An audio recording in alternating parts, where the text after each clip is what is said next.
Deus possa abençoar a vida dos pastores, as suas famílias e o seu ministério. Eu pastorei uma igreja que chama Igreja Evangélica de Jesus. São 42 igrejas e eu sou um dos pastores dessas igrejas. E essa igreja fica na cidade de Confins. É uma igreja muito parecida com essa aqui. São poucos membros ali, 60, 70 membros. E nós temos ali, há 6 anos ali, exercido o nosso chamado. Eu trouxe aqui a minha mãe, vou pedir que ela fique de pé, a irmã Vânia, né? É daquelas irmãs antigas, eu sempre gosto de brincar com ela, irmã do Coque, aquela mulher coluna de oração. E a minha esposa não pôde estar aqui nessa noite, no dia do aniversário do pastor Lucas, ela veio com meus filhos Samuel, minha filha Débora, né? Mas sempre que ela não pode estar, eu gosto de trazer minha mãe comigo, que ela fica ali intercedendo, né? Ela falava que desde o ventre, naquela época não tinha esses ultrassons modernos, né? Ela já colocava a mão na barriga e meu pai já profetizava que eu estaria pregando a palavra de Deus. Então, que Deus possa abençoar os irmãos. Eu estou muito feliz de estar aqui nessa noite, porque durante aqui a ministração do louvor, o varão disse que a presença de Deus era o mais importante aqui. O Espírito Santo de Deus nos enchendo, né? O culto foi aberto aqui com uma oração poderosa do pastor Lucas. Depois, na sequência, que ele cantou uma canção antiga, mas que eu também conheço, né? Incentivando a largarmos ali o cabo do nosso barco e adentrarmos em águas profundas. Depois veio aqueles adolescentes e cantaram aqui, né? Uma canção falando sobre Yeshua, que quer dizer, né? Jesus, o Deus Salvador. Depois nós tivemos aqui uma oração poderosa do pastor Washington. Depois veio a sequência dessa equipe de louvor, que eu percebo aqui que é uma equipe madura, uma equipe que está com a vida realmente no altar, porque a presença de Deus inundou este lugar aqui. E eu quero dizer para você que Isaías vai dizer que a palavra de Deus ela não volta vazia. Mas para ela não voltar vazia, você tem que estar com o seu coração atento nessa noite. Eu creio que Deus vai falar conosco aqui neste lugar. Quando o pastor Lucas ele me ligou, fazendo um convite para estar aqui, eu até brinquei com ele, né? Eu falei, pastor Lucas, eu nunca preguei em cima desse tema, né? Saindo da caverna. E fazendo um monólogo, né? O que é um monólogo? É quando você conversa consigo mesmo. O salmista faz muito isso, né? Quando ele fala, por exemplo, que darei ao Senhor, né, por todos os seus benefícios, tomarei o caso da salvação, né? Cumprirei os meus votos. Ele está conversando consigo próprio. E eu conversava comigo mesmo e falava, Senhor, quantas vezes eu quis entrar dentro dessa caverna? Quantas vezes eu quis, ó Pai, sair do barco, abandonar um chamado, eu não tenho vergonha, como pastor, dizer isso aqui nessa noite, né? E essa palavra também ela me confrontou, né? Lendo o texto ali que começa a história de Elias, em 1 Reis 17, e termina ali em 2 Reis, capítulo 2. É uma história tremenda. Olhando para a vida de Elias, nós vemos Deus ali operando grandes milagres, né? Mas Elias estava profetizando em um tempo difícil, porque diz lá o capítulo 17 que o rei Acabe foi o pior dos reis. Até então não havia se levantado um rei com a esposa chamada Jezabel, que tanto irritou ao Senhor, que tanto entristeceu ao Senhor. Se você vai lá no capítulo 21, 25, você vai perceber que lá vai dizer que nunca houve um rei que se vendeu tanto como o rei Acabe. Então, Elias estava ali para profetizar em um tempo difícil.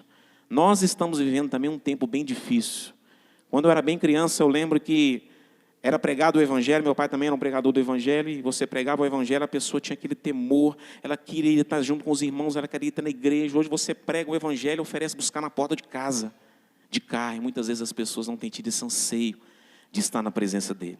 Nós olhamos para o nosso país, que se eu não me engano é o 2º país com mais cristãos no mundo, e hoje é o país mais depressivo do mundo. Você pode entrar no site da OMS que você vai ver essa informação. É um dos países que mais consome, né, esse remédio ansiolítico de ansiedade e depressão.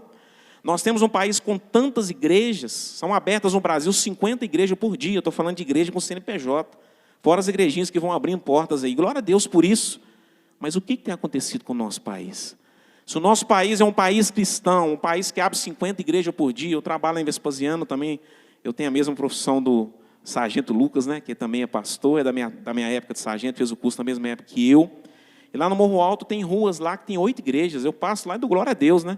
Que às vezes está lá só o pastor, algumas ovelhas ali cantando ali sem instrumentos, mas estão ali louvando a Deus, mas ao mesmo tempo eu começo a pensar o que tem acontecido. Será que muitos de nós não temos procurado esta caverna? Muitos de nós aí não temos passado por esses momentos também de tristeza, de querer abandonar o chamado, de não mais viver aquela coragem de fazer a obra de Deus? Isso tudo vai passando no nosso coração quando nós lemos a história de Elias. Sabe por quê? Tiago vai dizer lá no capítulo 5, 17, que Elias era um homem sujeito as mesmas tentações. Tem uma versão que diz, Elias era humano, mas ele orou e durante 3 anos e 6 meses não caiu uma gota de água sobre a face da terra. Ele orou novamente, o céu se abriu e a água caiu e a terra deu o seu fruto. Mas antes de falar que ele fez isso tudo, ele era um homem, sujeito a fraquezas. Né? Tem um jargão aí, que não é versículo, que diz, né? O cair do homem, mas o levantar é de Deus. Não tem esse versículo, tá, irmãos? Paulo fala assim, ó, aquele que está de pé, cuide para que não caia. Quando nós olhamos para a vida de Elias, nós precisamos buscar inteligência espiritual, discernimento em Deus para não chegar aonde ele chegou ali. O homem que Deus operava tanto, você vê a história dele começando aqui, ó, no capítulo 17, sendo ali alimentado por corvos, por quê? Porque ele vai mandar um recado para Acabe. Ele vai dizer para Acabe, você e a sua família têm feito Israel pecar. A terra vai ficar 3 anos sem chuva. E ali então ele vai fugir, vai ficar alguns dias sendo alimentado ali por corvos, né? Depois ele vai, aquele ribeiro vai secar, porque não havia chuva sobre a face da terra. Ele vai então para uma terra onde havia filisteus, que é Serepta, e ali vai encontrar uma viúva, uma mulher pobre, que não tinha mais nada no seu armário, a não ser um bocado de farinha e um pouco de azeite. E Deus vai operar na vida daquele homem, aquela mulher vai ficar ali 3 anos sendo alimentada por aquela farinha, por aquele azeite. Nesse inteirinho ela vai perder o seu filho, Elias vai orar, aquela criança vai ressuscitar. E Deus sempre chamando Elias, tudo que ele tinha feito até aqui, Deus sempre ordenava, vai para tal lugar, faz tal coisa. Elias então vai voltar, ele vai confrontar Acabe e a sua mulher Jezabel, mandando reunir todas as pessoas daquela cidade, mandando reunir não só os 450 profetas de Baal, mas os 400 de Azera, que adoravam poste ídolo, ou seja, 850 homens contra um. E aqueles homens vão passar toda a manhã ali, clamando o seu falso Deus, vão se retalhar. E Elias ainda vai fazer deboche, né? Ora mais alto, quem sabe ele está dormindo, ou quem sabe ele está pensando. Elias então ali, ele vai chamar para que o povo chegasse perto, ele vai cavar ali. A Bíblia diz que ele cava uma cova, né, que cabia 2 medidas de semente, ele vai encher de água, ele vai arrumar o altar do Senhor, e ele vai clamar ao Senhor, o Deus de Israel, para que aquele povo soubesse o Deus o qual ele estava servindo. Deus então faz fogo descer do céu, consome a água, consome o holocausto, e na sequência ele manda matar ali os 450 profetas de Baal. Só tem que no outro dia, essa notícia chega para a esposa de Acabe. A Bíblia diz que tudo que ele fazia de ruim, isso está lá no capítulo 21, 25, ele era instigado pela sua esposa. Chega então para Jezabel, que Elias havia feito isso, o que ela faz? Se amanhã, né, eu não fizer pior com Elias, né, que os meus deuses possam tirar a minha vida. E esse recado chega para Elias, uma ameaça de uma mulher. Deus não manda Elias fugir. Elias então, com medo, foi cantado aqui nessa noite, né, que Deus possa trazer algo novo, que Deus possa tirar todo o medo de nós. Foi cantado aqui também nessa noite, que Deus possa fazer descer o Espírito Santo. Eu já creio que Ele está aqui neste lugar. Eu creio que Ele está nos enchendo, sabe por quê? Deus, Ele está presente onde Ele é desejado. Isaías no capítulo 64 vai começar dizendo assim, ó, se o Senhor descesse e fendesse as montanhas e fumegasse como outrora. Meu irmão, Deus não mudou, Ele está onde Ele é desejado, Ele está aqui nessa noite. Hebreus capítulo 13, 8 vai dizer, Jesus Cristo é o mesmo ontem, hoje e eternamente será. Mas voltando para a história de Elias, ele então vai se deslocar para uma cidade, ficava ali cerca de 300 quilômetros, né? Se ele fosse andando ali 20 quilômetros por dia, deve ter demorado ali cerca de 15 dias para chegar ali. E em desespero vai deixar ali o seu servo e vai começar uma história triste ali na vida de Elias. Ele vai começar a viver um momento de desencorajamento. Eu gostaria de falar, eu anotei aqui algumas consequências desse desencorajamento, para depois falar como que nós vamos, biblicamente falando, sair da caverna. A gente olha para a vida de Elias aqui, tem algumas lições para nós, tem algumas lições para a liderança, porque eu volto a dizer que hoje não tem sido fácil pastorear a igreja, hoje não tem sido fácil ser líder de ministério, nunca foi fácil. Jesus falou que pouco era o quê? Os ceifeiros. Davi lá no Salmo 12, versículo 1, o que ele vai dizer? Senhor, socorre-me, porque poucos são os fiéis, não há mais homens fiéis sobre a face da terra. Nunca foi fácil, então vai haver lições aqui também para nós, que muitas vezes estamos liderando a igreja. Eu gostaria de falar primeiro desse desencorajamento. O que seria um desencorajar? Seria a perda do ânimo. Elias estava ali no apogeu, eu quero começar falando também sobre isso. Porque muitas vezes nós estamos no apogeu da nossa carreira com Deus, da nossa vocação. tudo vai bem na família, lá no emprego você está se destacando, está sendo promovido, os seus filhos estão com saúde, lá na igreja você prega, a igreja recebe, você participa do ministério que está prosperando. Era o que Elias estava vivendo. Elias estava no apogeu da sua vocação ministerial. No capítulo anterior, a Bíblia vai dizer ali que Deus usou da vida dele para operar um grande milagre, para derrotar aqueles profetas na frente de todo mundo. Nós vamos ver ali que no capítulo anterior também, 2 capítulos anteriores, ele vai orar para uma criança ressuscitar, ele vai orar para a farinha e o azeite multiplicar, e durante 3 anos, a casa daquela mulher, a Bíblia diz que toda a família dela se alimentou daquela farinha e daquele azeite que foi multiplicado. Mas de repente vem esse desencorajar na vida de Elias. E eu quero começar dizendo para você que muitas vezes você pode estar no apogeu da sua vocação, você pode estar bem em todas as áreas da sua vida, mas você precisa buscar discernimento espiritual. Porque grandes homens de Deus já viveram isso aqui. Eu conheço recentemente um líder, não vou citar nome aqui, que estava no apogeu da sua carreira, um grande ministério, uma igreja grande, e de repente veio se desencorajar na vida dele, acabou perdendo o ministério, acabou deixando de desempenhar o seu chamado. E nós olhamos para a vida de Elias e vemos que ele fez essa escolha de deixar esse desencorajar tomar conta da sua vida. E a gente olha para o Brasil, muitas vezes tem percebido isso, que muitas pessoas que às vezes estão há anos na igreja, por causa de situações que Deus não determinou, que foi o caso de Elias, foi a única hora que Deus falou, não vai. As outras vezes ele falou, vai para tal lugar, vai. Essa hora Deus não havia falado. E ao chegar a mensagem que Jezabel estava o ameaçando, ele toma essa atitude de viajar, deixar o seu servo, depois andar mais 40 dias e chegar em um local que Deus vai perguntar para ele 2 vezes, o que você está fazendo aqui, Elias? Então não é porque você está no auge, você está orando, jejuando, fazendo a leitura bíblica, você está ali com a vida no altar, que você não tem que estar vigilante, você tem que fazer como Abacuque, Senhor, eu vou subir no alto da montanha e vou ficar ali como atalaia esperando o Senhor. Você tem que estar o tempo inteiro buscando a presença de Deus e discernimento espiritual. Provérbios 3 vai dizer, assim como você busca o ouro e a prata, busca a inteligência espiritual. Não deixe que pequenas coisas ou grandes coisas venham trazer esse desencorajar na sua vida. Muitas pessoas desistindo de casamento. Hoje nós temos uma taxa no Brasil, isso é triste porque isso tem alcançado a igreja, de 40% de divórcio. Isso é muito triste. Eu já tive o desprazer lá na minha igreja, eu estou até fazendo um TCC agora para concluir o curso de teologia, e esse tema é um tema tão grave nas igrejas hoje, eu acho que os pastores vão concordar comigo. Eu escolhi falar sobre consequências do jugo desigual, porque eu já sofri lá demais na igreja. Muitas vezes aquela irmãzinha que converte, o marido não converte, ou vice-versa. Eu fico vendo o que as famílias têm sofrido, o que a igreja sofre com isso. Então pessoas têm desistido do seu casamento, têm desistido das suas famílias. Década de 70, e cada um tinha que fantasiar. Eu tive que ir lá fazer bilhete. Irmãos, a coisa não está fácil. Para servir ao Senhor nunca foi fácil. Nós sempre tivemos que andar na contramão deste mundo, mas quanto mais os dias forem passando, mais a coisa vai apertar. A Bíblia diz que se os dias não fossem abreviados, até mesmo os escolhidos poderiam ser enganados. Então, esse desencorajamento, muitas vezes, ele tem como fonte medo. Foi o que aconteceu com Elias. Ele sentiu medo e perdeu o ânimo de continuar com a sua vocação. O desencorajamento traz desistência. Eu quero voltar lá no texto, 1 Reis, capítulo 19, versículo 4. Olha o que Elias vai dizer. Vou ler o 3 também.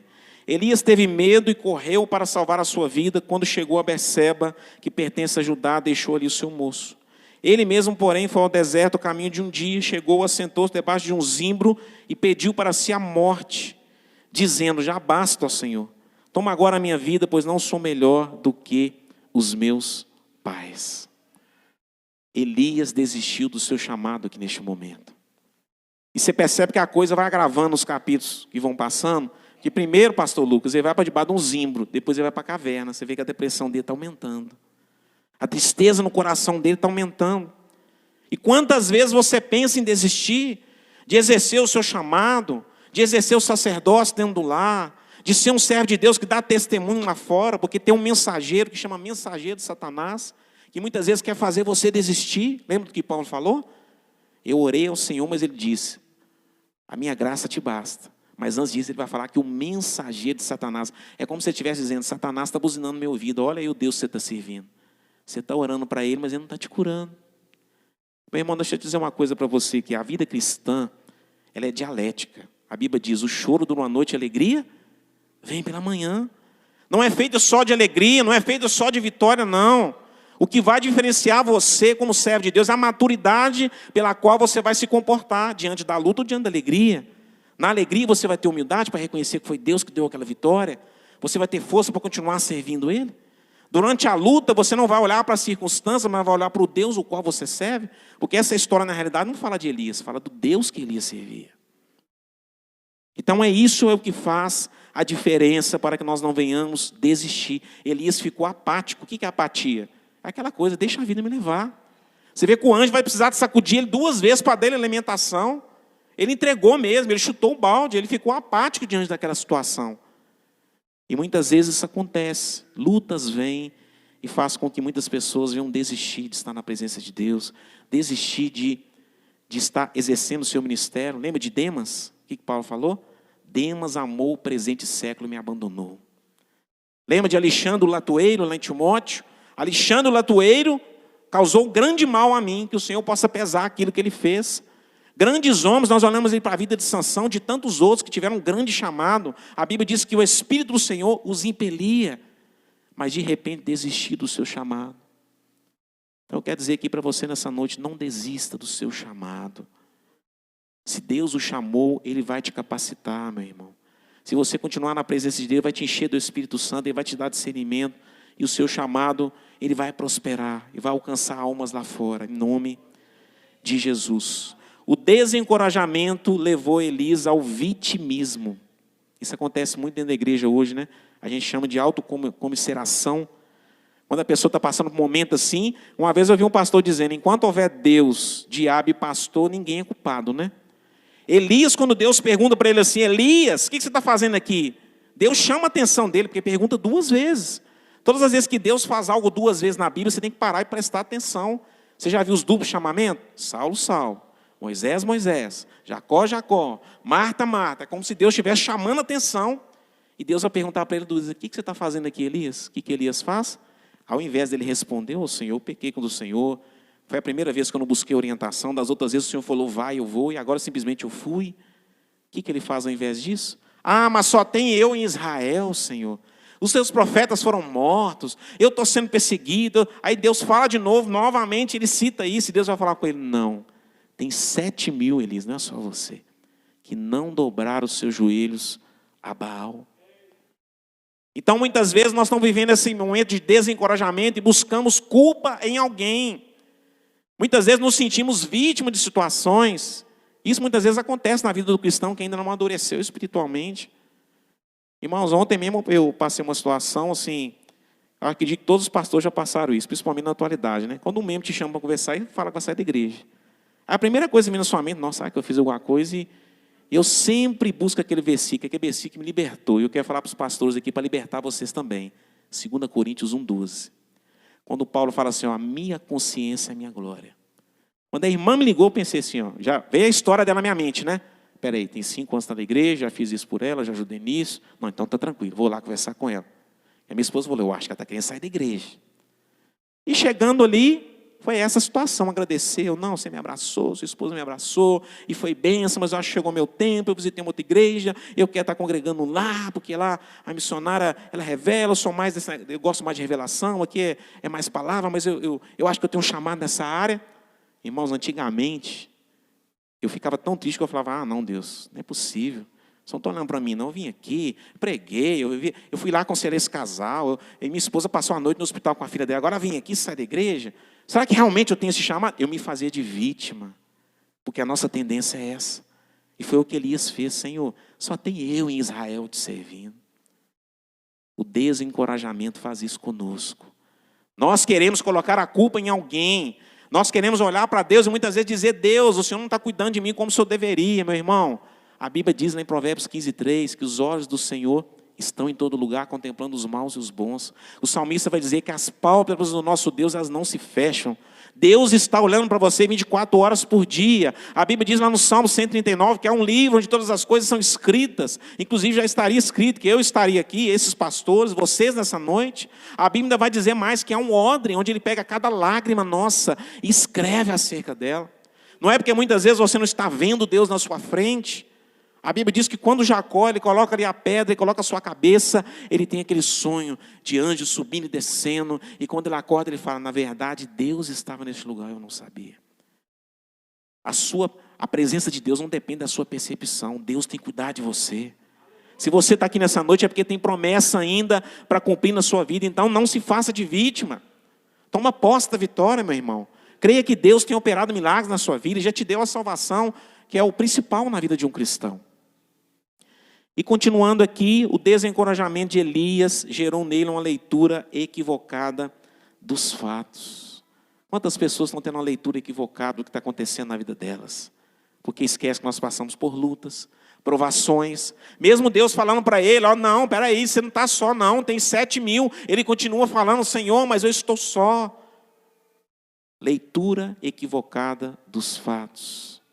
A Bíblia diz lá em Mateus, que se os nossos olhos forem bons, todo o nosso corpo será. Ali tem dois sentidos. Além de estar falando do olho, que é a candeia do corpo, principalmente os varões ainda, para não pecar com seus olhos.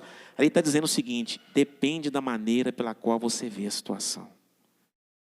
Eu, mais o pastor Lucas, fizemos um concurso junto, passamos em todas as etapas, Lucas? E na última hora não chamaram os excedentes. Nós podemos fazer aqui duas visões, espera aí, ainda não é a hora de eu ir, Deus ainda tem um chamado aqui, eu ainda tenho que estar com a minha família, ou eu posso fazer aquela visão, nossa Senhor, mas eu tenho te servido, e eu jejuei, e eu estudei, e está cheio de ímpio lá fazendo a prova e passou, agora eu estou aqui, eu não passei. Isso vai depender dos nossos olhos, isso é escolha. Se você quer olhar para a situação de maneira equivocada, você vai olhar, mas se você quer olhar, espera aí, a Bíblia diz que Deus está no controle, Ele está dentro do barco.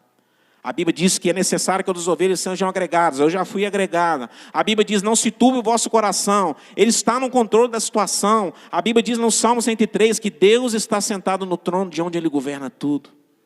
João teve a visão em Apocalipse capítulo 4. Ele olhou e viu que o trono não estava vazio, ou seja, Deus está no controle. Então você vai escolher da maneira que você olha o que você está vivendo hoje. Será que Deus tem te provado? Será que você não tem que fazer um concerto com Deus? Isso é você que vai escolher. Mas não deixe que essa visão equivocada dos fatos venha fazer você cair nesse desânimo, em nome de Jesus. O desencorajamento fez de Elias perder o senso de propósito. Ele não mais cumpriu o seu chamado como deveria. Deus teve misericórdia dele? Teve, O arrebatou ali no redemoinho de fogo. Mas se você for olhar, Elias nem cumpriu o que Deus determinou para ele ali. Que Deus chama ele, renova o senso de missão, Você vai lá, vai consagrar Azael, rei da Síria, Jeú, rei de Israel, e Eliseu, o seu sucessor. Ele só cumpriu uma missão. Ele chega e joga a capa nos ombros de Eliseu. Eliseu vai seguindo ele até o final, e vê aquela visão, e ele fica com a capa de Elias, ele toca no Jordão de novo, o Jordão se abre, e Eliseu ali começa o seu ministério. Mas ele não consagrou Jeú, rei de Israel. Ele não separou Azael, rei da Síria. Essa missão, quem foi cumprir depois foi quem? Eliseu. A gente percebe aqui que ele perde o propósito, porque o desencorajamento faz isso, faz com que pessoas ficam anos no banco. Às vezes a pessoa tem um chamado para estar pregando, para estar louvando ao Senhor, para estar fazendo a obra lá fora, nos bastidores. E por uma fase ruim que ela passou, uma aprovação, fica desencorajada e perde o senso de propósito. Eu já quero aqui partir para o fim. Eu coloquei de negrito aqui para não esquecer o que eu vou falar aqui agora. Deus e o nosso desencorajamento. O que Deus fez com Elias e o que Deus faz com nós hoje? Quando Ele olha para nós, pastor Lucas, como Ele já olhou para mim várias vezes, e percebeu que eu estava quase a ponto de chegar nesse desencorajamento. Como que Deus comporta? Se você for olhar o texto lá em 1 Reis 19:5, e deitando-se, dormiu debaixo do zimbro. De súbito, ou seja, de repente, um anjo lhe tocou e disse, levanta-te e come. Eu coloquei, quando Deus nos vê nessa situação, o que Ele faz primeiro? Ele toca em nós, irmãos. Ele vem e toca em nós. Ele alegra os nossos corações. Depois nós vamos ver na sequência do texto aqui, 1 Reis 19:6. que ele olhou e viu a sua cabeceira, que estava um pão cozido sobre brasas. Imagina você deitar a senhora do lado, aquele pãozinho quentinho, e ali água para ele tomar. Ou seja, primeiro Deus toca, depois ele alimenta. E como que é esse alimento? Você está diante dele aqui agora. Qual que é o papel bíblico do pastor? Levar suas ovelhas aonde? Em pastos verdejantes. Eu tenho certeza aqui que durante esses 9 anos muitas palavras foram pregadas. Mas será que você tem vivido essas palavras? Hebreus capítulo 13 é como se fosse um resumo do evangelho, né? Começa dizendo lá, né? Permaneça o amor fraternal, né? Digno entre todos é o matrimônio, leite sem mácula. Mas quando chega no capítulo 7, fala assim, ó, lembrai-vos dos vossos pastores que vos têm pregado a palavra de Deus. Não é que você tem que só lembrar do pastor. Lembrar do que está pregando e colocar em prática. No 17 vai dizer sim, obedecer aos vossos pastores, né? Para que eles façam a obra sem gemer. Mas o versículo 7 vai dizer, lembra da palavra que o seu pastor tem pregado. Quantas pregações já foram ministradas aqui? Lembra de quando Jesus falou com os discípulos, na segunda multiplicação dos pães, eles não sabiam o que fazer. O que Jesus falou? Lembrai-vos. É como se Jesus estivesse dizendo, peraí, eu acabei de multiplicar, vocês estão duvidando de mim ainda? Então lembra de tudo aquilo que foi pregado aqui durante esses 9 anos. Quantos casamentos foram restaurados? Quantas pessoas foram libertas? Teve pessoas, depois do terremoto, um fogo, mas o Senhor não estava no fogo. Depois do fogo, uma voz calma e suave. Aí o Senhor se apresenta. Sabe o que eu achei interessante nesse texto aqui, Lucas? Que às vezes a gente está procurando grandes prodígios, né? Primeiro Deus mostra o poder dele. Faz a rocha abrir, o fogo passa. É como se ele estivesse dizendo, olha o poder que eu tenho. E Elias estava acostumado com grandes prodígios. Mas de repente, em algo simples, Deus mostra o cuidado dele. Uma voz suave. É como se Deus estivesse dizendo para Elias, no cotidiano, eu tenho cuidado de você em coisas simples. Quero dar um testemunho rápido aqui, né? Eu tirei 15 dias de férias agora, não viajei, minha esposa estava trabalhando, meus filhos estudando, e eu estou com uma obra lá em casa. Eu procurei servente pedendo que Confins inteiro não achei. Falei, eu vou ter que pegar. Vou ter que ajudar o pedreiro. Aí, tinha muito tempo que eu não fazia nada assim, né, mais pesado. Aí teve um dia que chegou um caminhão de areia de manhã, eu fui para dentro. Aí, 1 hora, eu pedi o rapaz para entregar a brita, eu chamei para me ajudar, guardei 9 metros de brita e 10 de areia. Aí, Lucas, eu passei a tarde assim, pegando o carrinho, colocando para dentro, que lá em casa é uma curva, não pode ficar lá de fora. Quando deu 5h30, eu lembrei, nossa, Samuel tem aula de bateria. Meu menino faz aula de bateria pelo pulo. Não deu tempo de eu tomar água. Olha como é que Deus cuida da gente, nos mínimos detalhes. Aí eu entrei no carro, naquela corrida, vamos, Samuel, você não pode chegar atrasado, estou pagando essa aula de bateria, tem que impressionar, né? Aí quando chegou no meio do caminho, veio no meu pensamento, ó Deus, estou com sede demais, lá no estúdio não tem água. Que é um lugar bem simples, né? É um bairro lá em Belo Porto, você chega, você desce para o fundo da casa do rapaz, é um cômodo, mas não tem banheiro, não tem água. Aí eu cheguei e falei com o professor dele, o Adriel, hoje eu não vou descer, não vou ficar no carro aqui, que eu estou muito cansado, ainda tem uma visita para fazer 8 horas, chegar em Confins. Aí, irmãos, eu reclinei o banco assim, comecei a pensar no que eu ia falar naquela visita. Ele veio, bateu no vidro assim, Lucas, com a garrafa de água mineral em gás geladinha. Com um copo grande, falou, pastor, trouxe essa água aqui para você, porque hoje eu comprei filtro aqui para o estúdio. Eu fico assim emocionado, porque talvez Elias pensou assim, nossa, que poder, as rochas estão quebrando, o fogo está passando, e em algo simples do cotidiano, Deus cuida de nós. Nos pequenos detalhes. E eu fiquei ali, meu Deus, eu apenas desejei, o Senhor fez o rapaz subir essa escadaria toda, bater no vidro, e vir com a garrafa de 1,5 litro, um copão, entregar na minha mão. Isso é tremendo, Deus.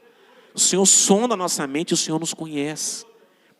Então Deus visita o profeta, né? Essa história comovente aí. Depois Deus ordena que ele levante. Lá no capítulo 19, 5 a 7, a gente vai ver isso aqui. Né? E deitando dormiu, debaixo do zimo, de súbito o anjo tocou, diz, levanta-te e come. É como se Deus estivesse falando para ele assim, ó, agora é a hora de você tomar postura.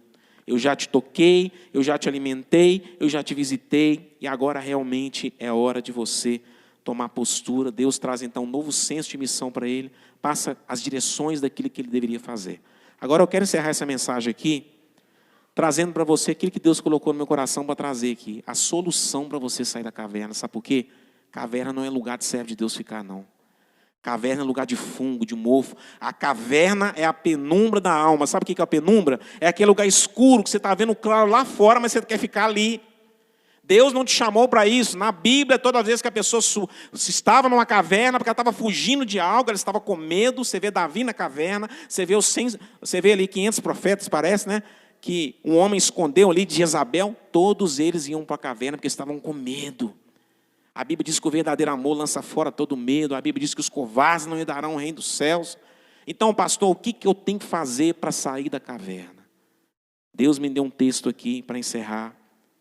Lá no livro de Romanos, capítulo 13. Todo mundo conhece Romanos 13 como um texto que fala de autoridade, né? Mas olha que tremendo que Paulo vai dizer aqui para aquela igreja. Romanos, capítulo 13, versículo 11 e 12. É a resposta para você sair da caverna. Romanos 13, 11 e 12. E fazei isso conhecendo o tempo. Já é hora de despertarmos do sono, porque a nossa salvação está agora mais perto de nós do que quando aceitamos a fé. A noite é passada e o dia é chegado. Rejeitemos, pois, as obras das trevas e vistamo-nos das armas da luz. Sabe como que você vai sair dessa caverna, meu irmão? Eu coloquei como uma palavra aqui, posicionamento. Sabe o que é posicionamento? É você escolher fazer algo. É você escolher tomar uma posição. Sabe por quê? Deus te deu livre-arbítrio, até os anjos ele deu. A Bíblia diz que Satanás escolheu se rebelar, subir ao terceiro céu e dizer: eu serei maior do que o Altíssimo, semelhante a ele. E a Bíblia diz que diante daquela escolha ele cai um terço com ele. Deus deu até os anjos esse livre-arbítrio, então depende de você para sair da caverna. É posicionamento. Eu coloquei aqui, posicionamento na mente. Porque Paulo fala lá em Romanos 12, né? Ele fala assim, rogo-vos, pois, irmãos, né, que apresenteis os vossos corpos como sacrifício vivo, santo e agradável a Deus, que é o vosso culto racional. Não vos conformeis com esse mundo, mas transformai-vos o quê? Pela renovação da vossa mente. Porque se isso aqui não mudar, a sua atitude não muda. Lá no quartel a gente chama de planejamento mental, né, Lucas? Você vai atender uma ocorrência, já planeja. Peraí, atenção, Copom, 2 camaradas armados na esquina, você já faz o planejamento. Vou parar antes, vou pedir cobertura, não vou chegar e parar diante deles. Para você estar aqui nessa noite, você teve um planejamento mental e você chegou aqui. Você veio aqui, não foi porque Deus foi lá e te carregou, não, meu irmão. Você tomou atitude, Deus respeita o seu livre-arbítrio, Deus respeita a sua decisão, então é você que vai escolher. Você vai ficar nessa penumbra, nessa depressão, nesse vitimismo, ou você vai se posicionar? Você vai buscar a transformação da sua mente através do Espírito Santo de Deus. Uma outra área, extinção de pecados remanescentes. Você precisa extinguir das suas vidas aqueles pecadinhos, sabe? Que você converteu e ainda não abandonou. Eu acho que o maior exemplo de pecado remanescente na Bíblia são os amalequitas. Porque todo rei que vinha de Israel não destruía aquela nação. Deus falou com Saul, mata todo mundo. E por quê? Porque quando o povo saiu de Israel, os amalequitas chegaram na retaguarda e mataram os que estavam ali. Quem que fica na retaguarda de um povo que está marchando? São os velhos, os deficientes, as crianças. E Deus mandou exterminar aquela nação. Aí Saul vai lá, deixa os soldados vivos, deixa o próprio rei vivo. Todo rei que vinha deixava os amalequitas vivos. Até que Davi chega na cidade de Ziclag, encontra a cidade toda destruída, sua família levada preso, senta, chora até não ter lágrima mais. Ele se levanta, ora a Deus, Deus fala, vai, ali Davi vai exterminar os amalequitas. Porque os pecadinhos domésticos, eles vão trazendo consequências. As raposinhas, lembra de Cantares? Salomão vai dizer assim, tirai de entre nós as raposas e as raposinhas, porque haviam raposas que não conseguiam passar debaixo da cerca para comer a raiz do vinhedo, mas tinha uma raposinha pequena que ela passava e ia lá e estragava o vinhedo. Então você precisa se posicionar, porque Deus não abre mão de uma vida santa. Começa lá no Velho Testamento, Deuteronômio. Chamai Israel e dizer, sede santo, porque o vosso Deus é santo. Aí vai para o Novo Testamento, sede santo, porque eu sou santo. Então, extinção de pecados remanescentes. Se você quer sair da caverna e ter vida com Deus, você precisa eliminar da sua vida esses pecadinhos. Posicionamento na vida familiar. Você ser o cabeça do seu lar, meu irmão. Não é no sentido de oprimir sua esposa e seus filhos, não. É você voltar a fazer culto doméstico em casa. É você voltar a ler a Bíblia. É você disciplinar o seu filho, não é espancando ele, não. Eu não sou contra a correção com vara, lá em casa até difícil agora, que o Samuel já me passou, mas quando precisa, raramente precisa, eu ponho a mão na correia e corrijo sim, com sabedoria, no momento certo. Mas é você se posicionar enquanto homem, e você, mulher, que edifica o seu lar, que constrói o seu lar, ser aquela mulher também idônea, prudente, que busca a palavra, que ora pelo seu marido. Não ser aquela mulher, né, que o marido não tem nenhum prazer de voltar de casa, ele sai do serviço de uniforme e fica lá no bar da esquina, que não tem prazer de chegar em casa, que vai encontrar uma mulher rixosa. O homem tomando posição, a mulher tomando posição, os filhos também sendo obedientes aos seus pais. Posicionamento na vida ministerial. Tomar postura naquilo que Deus chamou e sair dessa caverna.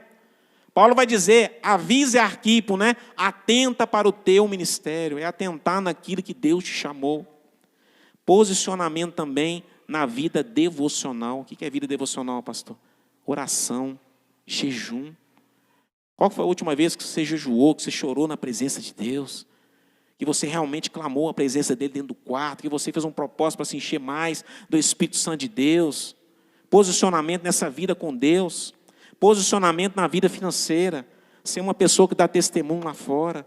Ser um dizimista fiel. Ser um ofertante fiel. Alguém que ama contribuir para que o reino de Deus possa avançar.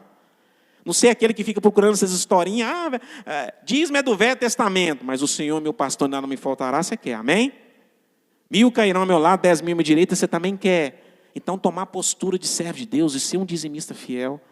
Lá na igreja, às vezes eu fico vendo, lá não fico pregando dízimo e oferta, raramente eu falo sobre o assunto, eu falei em nenhuma escola bíblica, mas às vezes, pastor Lucas, tem projetos para fazer que não vai para frente, porque não tem pessoas que são fiéis, sabe?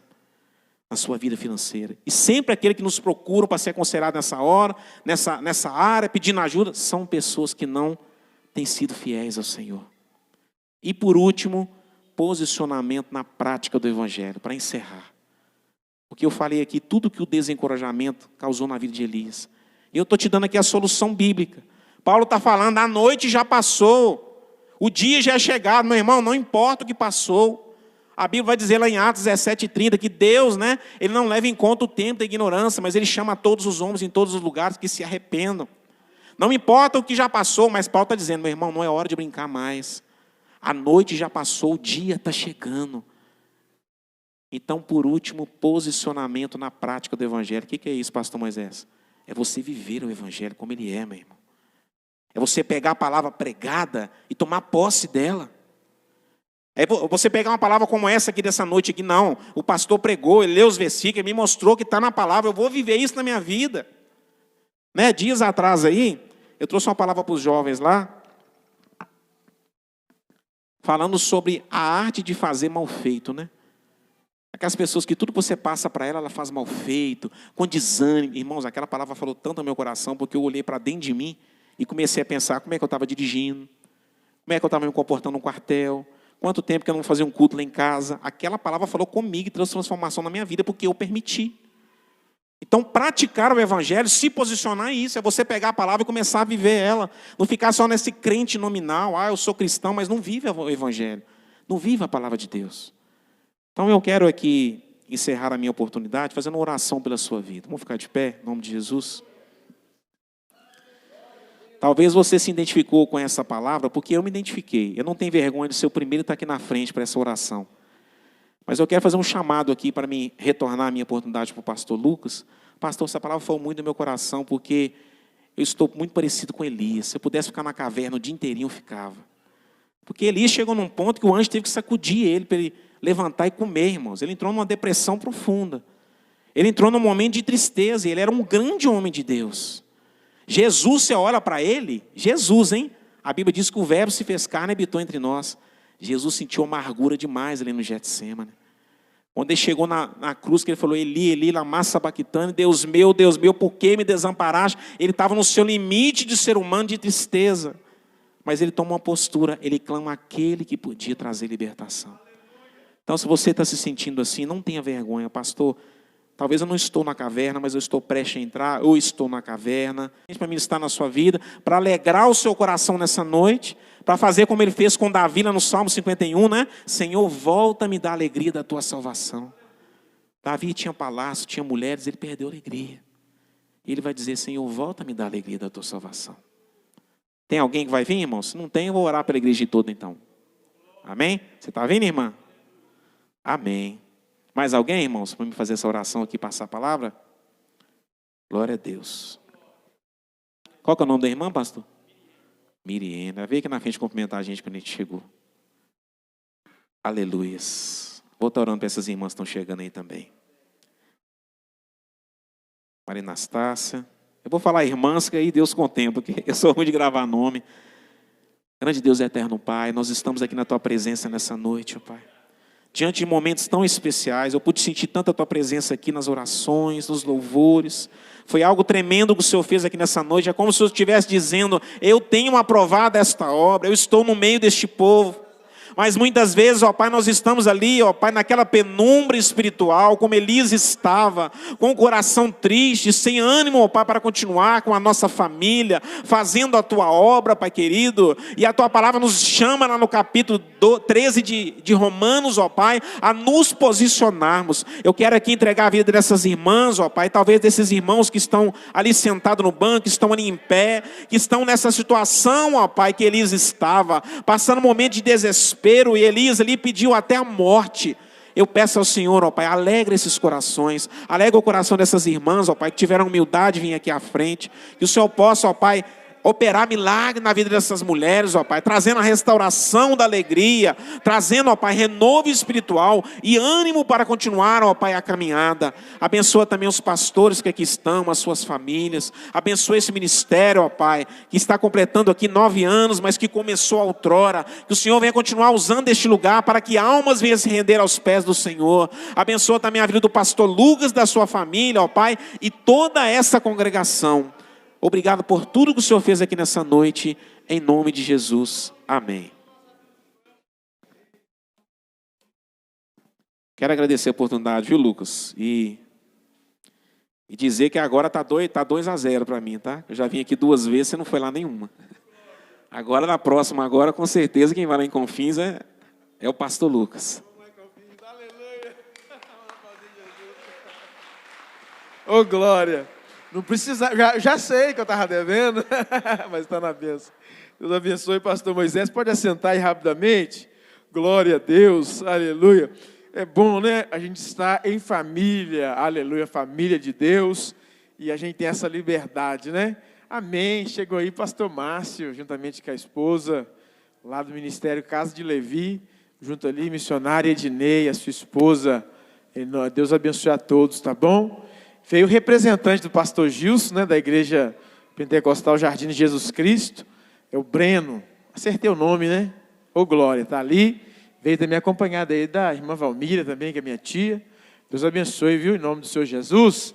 Irmãos, estamos já chegando ao término, e diante deste banquete maravilhoso, né, que Deus nos deu, a palavra viva do céu, e que nós possamos colocar em prática, né, viver o Evangelho. Muito mais do que ouvir, muito mais do que só falar, né? Viver. Que nós sejamos testemunhas vivas do Senhor Jesus. Amém? Seja, tanto ele falou, tanto em Jerusalém, Judéia e Samaria, e a circunvizinhança, e até os confins da terra. Ou seja, em qualquer lugar que Deus te mandar, que você vá e testemunhe o poder vivo de Deus, que é o Evangelho. Amém? Eu gostaria de nessa oração final, eu vou convidar o pastor Antônio, para que ore por nós, nessa oração final, logo após o pastor Geraldo, já delataram aqui, né? Meu sogro me deu a bênção, né? Primeiramente, que é a mulher da minha vida, né? Dona Sirlene, e ele também ser o meu pastor, né? E ele também pastoreia junto conosco, e a gente corrobora aí de tristezas juntos, de vitórias juntos também, né, pastor Geraldo? Então, deixar aqui o pastor Antônio, vem cá. Toda a igreja, pode estar de pé mais uma vez, tá bom? É um momento de gratidão ao Senhor. Pastor Antônio vai orar em gratidão ao Senhor, tá bom? E logo em seguida o pastor Geraldo vai nos despedir com a bênção apostólica. No final, não saia correndo, os irmãos, tem uma equipe aí, vai te servir um lanchinho para você provar. Aí, se ficar aprovado, eu acho que vai dar para repetir, né? O Masterchef Elias. Eu acho que vai dar para repetir, tá bom? É a nossa gratidão a vocês por sua presença aqui. Amanhã nós continuaremos essa celebração. Amém? Amanhã tem outros convidados também. E os de casa, obviamente, estarão conosco, né? E vamos continuar orando, né? Seja aqui na Assembleia de Deus, Casa de Levi, Jardim de Jesus Cristo, Igreja Evangélica de Jesus, né? Batista transformando vida. Eu vou olhando e vou lembrando. E demais. Anuncia na salvação, Assembleia de Deus, falei. Esqueci alguma? Não. Cartaz de ouro. A gente vai, tá bom? Feche teus olhos. Pastor Antônio, por favor, vem cá. Quero cumprimentar a igreja com a paz do Senhor Jesus, amém? Amém, Jesus. Amém. Deus, amém. Vamos agradecer ao Senhor por essa noite que Deus nos permitiu estar aqui. Aleluia. Amém? Onde eu orava ali no momento do louvor, na minha intimidade com Deus, o Espírito Santo falava ao meu coração, amém? Que é um privilégio nós estarmos em um culto. Talvez pode ser o último culto da nossa vida, nós não sabemos quando será. Amém? Então nós devemos nos alegrar sempre na presença do Senhor. Amém? Louvado seja o nome do Senhor, estou muito feliz, né? Vim de chinelo, amém? Tem uma unha aqui que estava me perturbando, teve que dar uma mexida nela, mas eu estou feliz, amém? Porque o importante é adorar o Senhor, amém? Aleluia, Deus não está preocupado com a maneira que você está vestido, amém? Está preocupado com o que você trouxe para o culto nessa noite, amém? Louvado seja o nome do Senhor, vamos agradecer ao Senhor, amém? Feche os teus olhos comigo. Soberano e eterno Deus, Pai de bondade, Deus de toda glória, Deus de misericórdia, Deus de poder. Pai, queremos louvar e engrandecer o nome do Senhor. Meu Deus, por essa oportunidade a qual o Senhor, ó Deus amado, preparou para a nossa vida nessa noite. Deus abençoe a vida de cada um, ó Pai, desses que aqui estão.